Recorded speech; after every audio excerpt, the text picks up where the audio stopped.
Hello, on se retrouve en ce dimanche 4 décembre pour le 3e chapitre de mon vlog. Il sera consacré à la couture de ma petite chemise Archer dans ce tissu qui fait très Noël.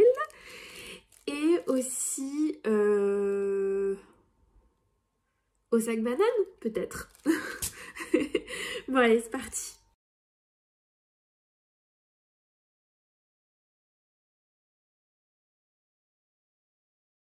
Donc aujourd'hui, dimanche, j'aimerais bien avancer sur cette chemise Archer. Il faut savoir que c'est ma première vraie chemise. Donc j'ai un petit peu d'appréhension. Mais il y a un tuto vidéo que j'ai regardé qui est proposé par Grainline. Donc ça a l'air tout simple avec leur tuto vidéo. Je pense qu'il faut bien prendre le temps de faire les étapes. Donc hier soir, j'ai déjà tout découpé. J'ai découpé toutes mes pièces. Ça a été un vrai Tetris parce que j'avais 2 mètres de tissu. Et comme je voyais qu'il me restait de la place, au fur et à mesure que je coupais mes pièces, je voulais absolument me caser un short pour aller avec dans ce tissu. Je vous montrerai plus tard. J'ai réussi à caser le devant et le dos du short. Pas la ceinture et pas les poches. Donc je prendrai un jersey de coton rouge pour aller avec, on verra ce que ça donne. De toute façon, voilà, je pouvais pas faire plus. Peu importe, revenons à nos moutons. Aujourd'hui, chemise Archer, le début. Je sais pas du tout combien de temps il va me falloir pour la coudre.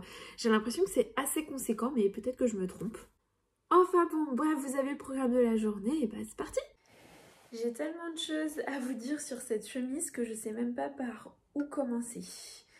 Déjà, on va faire peut-être une petite présentation du patron. Je vous mettrai un schéma technique, des infos, voilà. Tout ça pour dire que... Oh là là, mais comment je vais repérer l'endroit de l'envers de mon tissu là? Oh, ça va, franchement, ça va pas être simple, je sais pas quoi je m'embarque. Donc c'est ma première vraie chemise. Je ne fais pas de toile, j'ai pas fait de toile.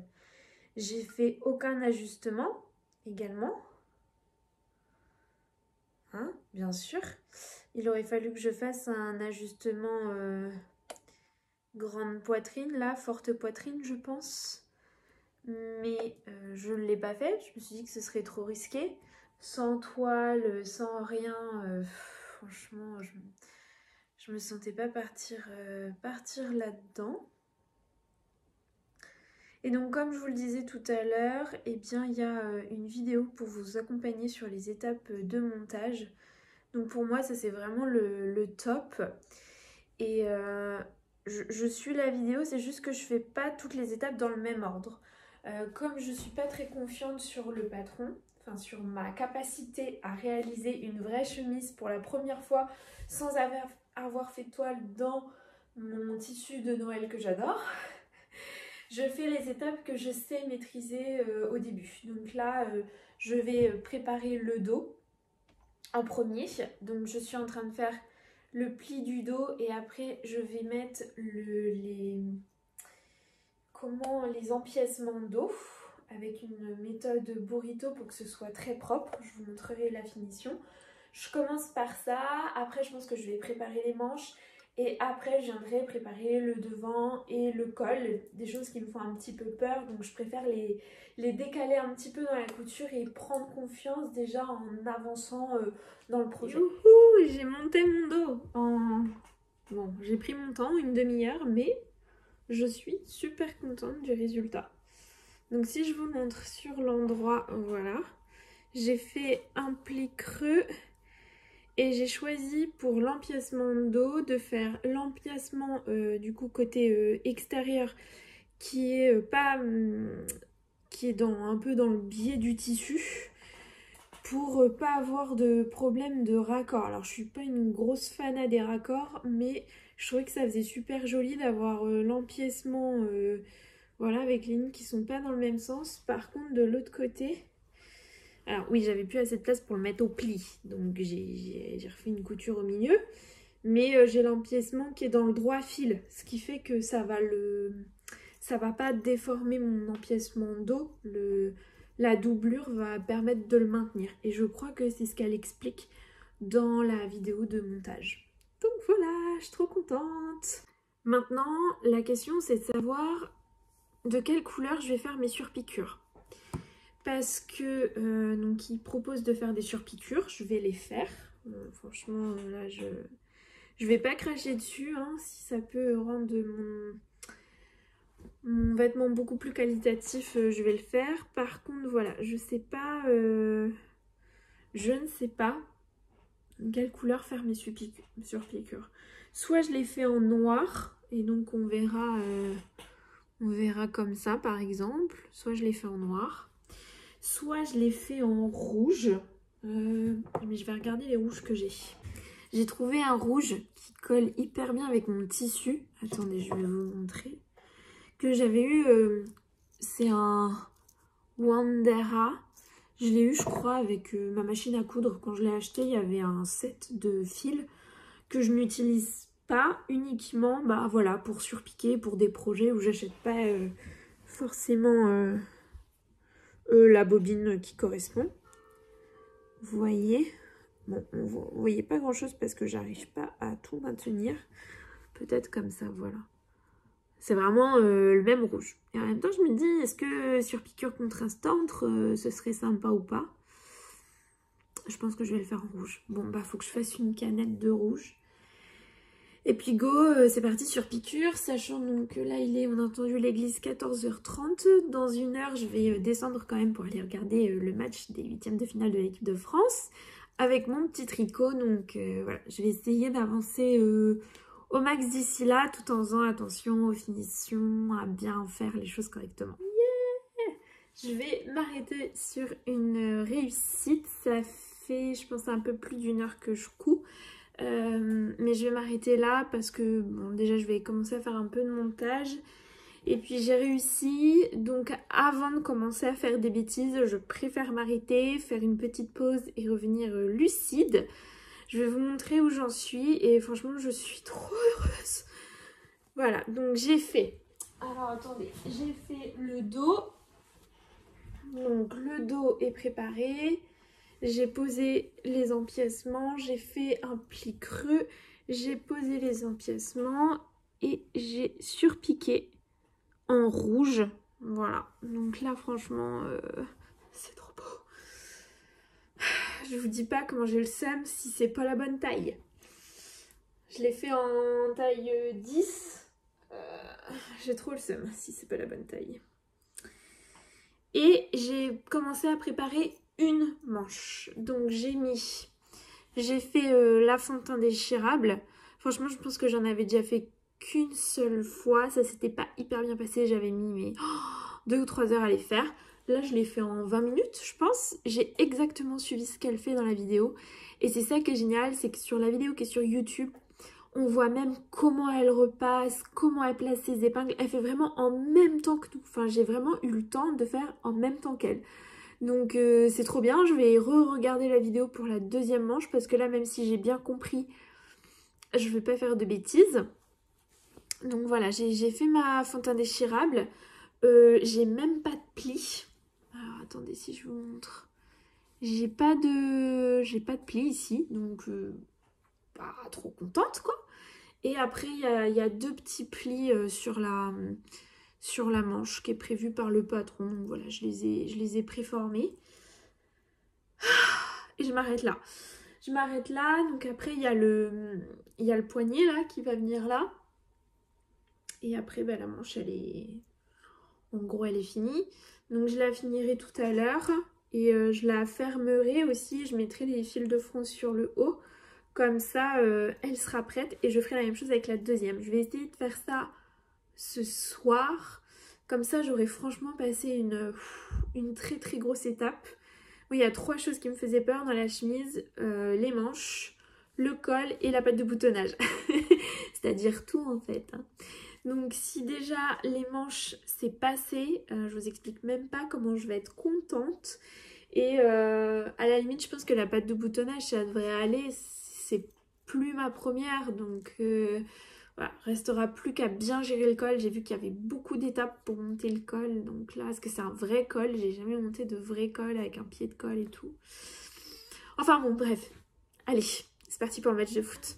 Voilà. Bon, on se retrouve. On est dimanche soir. Il est un peu plus de 21h. Et je pense que je vais m'arrêter de coudre ici. Mais c'est trop beau. Je n'ai pas encore fait de bêtises. C'est pour ça que je vais m'arrêter de coudre. Parce que mine de rien, je suis un tout petit peu fatiguée. J'aimerais bien faire du rangement. Il faut que j'aille prendre ma douche. Enfin bon, voilà, tout ça.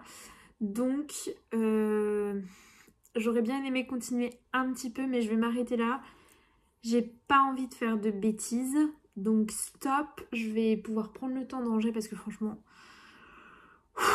c'est le bazar. Alors c'est de moins en moins le bazar parce que petit à petit je rattrape. Mais c'est encore le bazar. Il va falloir que je la finisse dans la semaine, cette chemise. Puisque j'ai priorisé la chemise, mais j'ai pas fini mes cadeaux de Noël. Non, non, non. Donc, bah voilà, il va falloir quand même que je la finisse, que je tarde pas trop. Après, il me reste plus tant d'étapes que ça. Il reste le col. Vraiment, en grosse étape, il reste le col. Puisque là, je pense demain, je pourrais faire la deuxième partie du devant. Je vais pouvoir assembler les épaules déjà, voir ce que c'est, voir à quoi ça ressemble, faire mes manches. Donc, ouais, vraiment, il reste le col en fait, en termes de grosses étapes. Qu'est-ce que je peux ajouter d'autre? Oui, j'ai craqué hier soir, j'ai acheté 2 patrons. Alors, plus précisément, j'ai acheté un patron qui est le legging de chez Ivan Soufflet, le legging Move, je crois, que j'ai acheté hier soir pour aller avec ma petite chemise de Noël. J'aimerais me faire un legging. Donc, il me faut du tissu. Donc, je vais aller ce soir, une fois que je serai tout couché dans mon lit, je vais faire des petits achats de tissu pour m'acheter de quoi faire un legging. Et j'ai acheté un deuxième patron. Alors, il se trouve que je pensais l'avoir déjà acheté. Et en fait, non. C'est le jupe, robe et haut orage.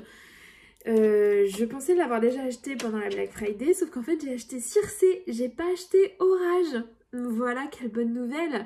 Hier soir, je voulais envoyer tout ça à l'impression en A0. Puisque j'ai pris la décision que je n'imprimerai plus les patrons. Et que le A0, c'était la vie. Donc je voulais envoyer tout ça et là je me dis bah mince j'ai Circé. Bah, je dis bah mais enfin ils se sont trompés en fait, j'ai payé Orage et ils m'ont donné accès au PDF de Circé. Bah non, j'ai acheté Circé tout simplement. Bon bah pour l'instant Circé c'est vraiment pas un patron coup de cœur. Il est très beau hein, mais c'est loin de mon style. Après j'attends de voir les différentes réalisations. Parce que moi je le ferais bien en version robe longue de soirée. Juste pas les manches ouvertes. En fait c'est vraiment les manches qui me plaisent pas trop. Ouvertes, bouffantes et tout. Ça c'est pas pour moi. Mais je le ferais bien. Vous voyez ça fait une vraie robe portefeuille. Avec une jupe fendue. Je pense que je la ferais bien en longue. Soit pour faire soirée, soit pour faire été, mais j'ai besoin d'un spi et pour l'instant j'attends que d'autres personnes réalisent ce patron. En attendant, moi j'ai acheté Orage et c'est sûr que dès qu'Orage arrive, je vais le coudre. C'est du jersey, il y a genre 5 coutures. Ma vie entière pour ce genre de patron. Ça va être genre trop confortable. Donc j'ai hâte que ma commande de A0 arrive.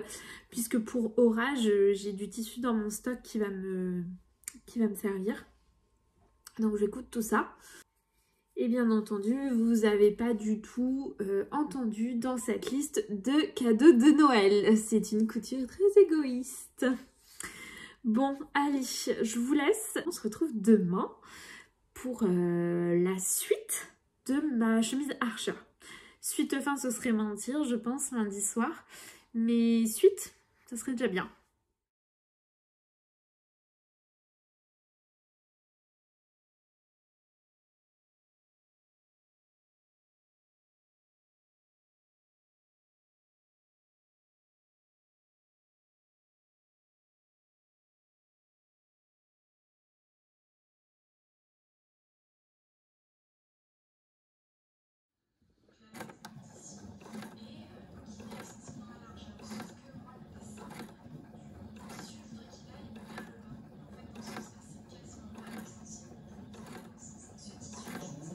Hello, hello, hello. Bon, et bah finalement, on est dimanche. On se retrouve une semaine après et j'ai quasiment terminé ma chemise. Voilà, je viens de finir de monter le col que j'avais bâti. Et oui, je vais vous expliquer pourquoi. Col que j'avais bâti, donc là il me reste plus que les manches. Donc elle va être terminée aujourd'hui. Vous êtes tombés, je vais vous mettre là. Bon, alors, donc cette semaine finalement j'ai pas trop filmé, déjà parce que au début de la semaine, en fait, c'était une semaine un petit peu difficile. Ah, ça me chatouille le nez. C'était une semaine un petit peu difficile. J'ai été malade en début de semaine, le rythme au boulot est incroyable. Enfin, franchement, c'est vraiment pas facile, donc j'ai cousu 10-15 minutes par-ci par-là, le soir, parfois très tard, parce que je voulais absolument faire une petite étape. Donc j'ai avancé comme ça ma chemise vraiment petit peu par petit peu. Hier, ça a été une journée complètement off pour moi. Voilà, j'avais besoin de recharger les batteries et complètement off. Pas de couture, pas de tricot, voilà. Rien. Donc aujourd'hui, dimanche, il va falloir qu'on s'active puisqu'on est le 11 décembre et que non, je n'ai toujours pas fini mes cadeaux de Noël. Non. Et est-ce que ça m'inquiète? Bah, ça m'inquiétait pas tellement jusqu'à ce que je réalise que il me reste plus qu'un week-end. Donc là, ça a commencé à m'inquiéter et pour autant, j'ai encore décidé de changer mes plans de couture. Donc au lieu de coudre cet après-midi, quand j'aurai terminé ma chemise, les sacs bananes, eh bien non, je vais faire autre chose. Je vais décalquer un nouveau patron et me coudre un nouveau patron. Parce que oui, franchement, ce serait vraiment pas drôle de terminer tous ces cadeaux de Noël à temps. Hein, sans stress, ni rien, oui, bah non, ce serait pas drôle. Peu importe. Alors là, qu'est-ce que je suis en train de faire? En fait, j'avais bâti mon col, puisque c'est la première fois que je pose un col. Et donc, comme je vous avais dit, sur les vidéos de Grainline Studio sur YouTube, elle explique hyper bien toutes les étapes. Franchement, j'ai eu aucune difficulté pour le col. Juste à l'avant-dernière étape et la dernière étape, c'était pas facile. Mais je pense que voilà, j'ai eu des toutes petites imprécisions au début qui font que ça m'a pas rendu la tâche simple pour les dernières étapes. Et la dernière étape, c'est, je sais pas si vous savez, mais quand vous avez votre pied de colle, bah vous devez replier un côté sur 1 cm pour recouvrir la couture qui est en dessous là. Moi, normalement, sur tous les vêtements, cette étape, je fais en sorte de la passer, de pas la faire, parce que je trouve ça toujours compliqué et tout ça. Mais bon, là, pas le choix, hein. Je voulais quand même que je monte mon col correctement. Donc, je me suis dit, Pauline, tu vas bâtir. Et la difficulté que j'ai rencontrée, c'est qu'à certains endroits, j'ai pas pu bien replier de 1 cm. Ce qui fait que quand j'ai surpiqué, après, je vais essayer de vous montrer. Il y a des endroits, bah vous voyez, ça n'a pas pris tout mon tissu. Et c'est un tissu qui s'effiloche beaucoup. Donc ce que je vais faire, c'est que je vais mettre de la colle anti-effilochage. J'ai ça là. Vous savez qu'on met normalement sur les boutonnières. C'est ça là, de la marque Prime. C'est de la colle anti-effilochage, donc je vais mettre ça. Je vais mettre ça à tous les petits endroits où bah voilà, j'ai raté de prendre bien mon tissu correctement. Et après, je ferai des petits points à la main, juste ici pour fixer le tissu et que la colle ne parte, bah que si la colle parte, ça soit pas un problème pour ma chemise. Voilà. Et donc comme j'ai bâti ça, enfin voilà, hein, j'ai un peu du mal à enlever mon fil de bâti parce que des fois j'ai cousu dessus. Mais bon, en prenant un petit peu le temps, j'arrive quand même à m'en dépatouiller. Comme je vous le disais tout à l'heure, il ne me reste plus que les manches que je vais faire là. En fait, il me reste plus que le bas de manche à faire là, je sais pas comment ça s'appelle, la bande de finition de la manche. Donc j'espère bien la finir cet après-midi et puis pouvoir vous la montrer. Franchement, en bilan, je suis assez surprise parce que je m'attendais à avoir beaucoup plus de difficultés à coudre ma chemise. Mais je trouve qu'on est très bien pris par la main par Greenline Studio. Quand on fait vraiment toutes les petites étapes les unes à la suite des autres, en fait je trouve qu'on n'a pas tant de difficultés de ça. Et je trouve qu'en fait elle est pas si longue à coudre. Je m'attendais à un truc, pas que je puisse coudre en une semaine avec une grosse semaine de travail, sachant que j'ai travaillé tous les jours cette semaine. Voilà, enfin franchement je ne m'y attendais pas. Donc je suis quand même ravie en fait, parce que je vais réussir à la finir aujourd'hui normalement. Voilà, donc voilà ma chemise avec son petit col. Enfin la finir. Aujourd'hui je ne ferai pas les boutonnières et je ne poserai pas les boutons. Voilà. Hein, parce que déjà je pense que je n'ai pas de boutons à mettre. Faut quand même que je vérifie. Ouais, je vais vérifier ce point là, mais je vais pas faire les boutonnières aujourd'hui. Je ferai ça à un moment où je dédierai ma séance uniquement aux boutonnières. J'ai envie d'admirer mon œuvre avant de tout foirer avec les boutonnières et les boutons, puisque ce ne sont toujours pas mes amis. Oh, j'aime trop, j'aime trop, j'aime trop.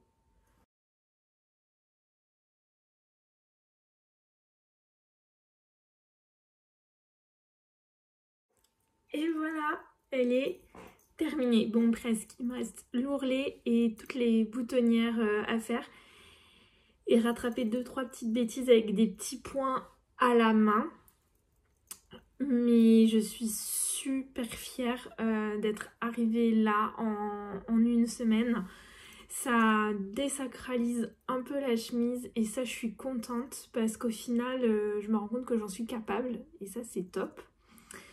Maintenant il y a des étapes, donc le tuto vidéo est génial, il y a juste des étapes où je trouve qu'il devrait être conseillé de bâtir de manière obligatoire pour être sûr que ça tombe nickel. Sur les manches, je me suis dit, allez, je fais l'impasse, je vais pas bâtir, c'est bon, tu peux juste mettre des épingles, ça va y aller. Bah non, clairement, ça ne l'a pas fait. Donc j'ai des bêtises à des endroits différents sur mon poignet de manche parce que j'ai bâti à certains endroits. D'autres, je me suis dit, allez, c'est bon, je peux faire. Le coup d'après, j'ai inversé. Enfin bon, bref, voilà. Néanmoins, je suis super contente du résultat. Elle est à ma taille. Voilà, pile, j'ai envie de dire pile à ma taille. C'était la taille qu'il fallait que je fasse, je pense.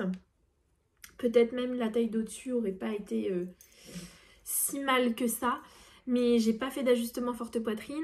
Donc vraiment, je m'en sors bien. Je m'en sors super bien. Bon, et bien maintenant je vais faire une petite pause puisque là ça fait 2 heures que je couds. Alors j'ai pas compté le nombre d'heures de couture que j'ai passé sur cette pièce, mais je trouve que c'est pas énorme et surtout on la voit avancer. Limite j'ai été très très lente au début, il a fallu aussi que je prenne de l'assurance. Je pense que si j'en refais une, il y en aura d'autres, Je mettrai moins de temps puisque je serai un peu plus assurée. Je vais connaître les étapes. Quand on connaît la gamme de montage, on n'a pas besoin de revérifier 15 fois. Donc vraiment, voilà, je pense que je vais gagner en vitesse un petit peu. Mais je suis pas déçue et elle est pas si longue que ça à faire. Hello! Bon, eh bien, on se retrouve pour faire la clôture de ce vlog. Et j'ai enfin posé les boutons et fait les boutonnières sur ma chemise. Voilà, je suis assez déçue de mes boutonnières. En fait, je suis en train de vous dire, ouais, on fait la clôture et tout. Mais j'ai pas fait l'ourlet. Bon, on va déjà se concentrer sur les premières choses que j'ai à vous dire. Donc, j'ai fait les boutonnières. Franchement, moi, je suis déçue de mes boutonnières. Parce qu'en fait, sur ma machine, on peut faire des boutonnières avec un pied là, comme ça. Et moi, ça marche pas. Franchement, ça marche pas, ça marche jamais. Du coup, je suis obligée de les faire à la main, ça m'énerve. Donc, il faut que j'achète l'autre pied qui est un pied un peu mécanique. Passons, ça me gonfle. Donc sinon, j'ai posé les boutons. J'ai été acheter des petits boutons verts dans une toute petite mercerie. Ça m'a coûté 2,90 €. J'ai trouvé ça trop bien que plutôt d'aller à Mondial Tissu. Et j'ai choisi finalement 10 boutons verts avec le petit fil rouge. Donc voilà. Donc il ne reste plus qu'à faire l'ourlet comme je vous le disais. La problématique, c'est qu'on est dimanche soir et il est 20 h. Et dire que je suis à la bourre, c'est un euphémisme. Il n'y a pas... Là, on est dans une galère sans nom. C'est de ma faute, hein, mais c'est une galère sans nom. Donc, ma chemise, elle sera finie ce soir. C'est sûr. Ça, c'est pas un problème. Mais sur ma liste, la tonne de trucs que j'ai à faire, la tonne de trucs que j'avais à faire aujourd'hui, on en est à au deuxième check qui aurait dû être fait à 9h30 ce matin. Et il est 20 h. Et il n'y a plus le temps. Si je me concentre sur l'essentiel, donc il me reste les sacs bananes à faire qui ne sont même pas découpés. Même pas. En fait, je voulais les couper pendant le match de foot. Puisqu'il y avait la finale aujourd'hui. Sauf qu'au début de la finale, c'était nul. Donc j'ai posé mes boutons, tout ça. Et après, c'était hyper intéressant. On est remonté, machin, tout ça. Donc après, je n'ai plus rien fait. J'ai juste regardé le match. Est-ce que j'accuse le foot et pas toute ma semaine où j'ai pas du tout pu coudre? Oui. Donc oui, c'est de ma faute. Mais bon, bref, voilà. Donc comme j'ai pas une minute à perdre, soyons honnêtes, je vais arrêter de blablater. Je vais monter ce vlog pour vous le proposer sur YouTube ce soir. Et bien tout simplement commencer le prochain en même temps. Globalement, c'est la catastrophe, puisque j'ai clairement pas du tout fait ce que je devais faire. Donc là, je vais m'offrir un petit peu de rab mercredi matin, mais voilà, je sais pas. Honnêtement, je sais pas. C'est catastrophique. C'est cata. Alors, bon, allez. Je clôture, c'est fini. Je vous remercie d'être arrivé jusqu'au bout de la vidéo. Je vous souhaite tout plein de courage si vous êtes comme moi à une semaine de Noël en galère absolue parce que tout est à la bourre. Voilà, je vous souhaite plein de courage. Je vous remercie de m'avoir suivi jusqu'ici. Et puis je vous dis à la prochaine.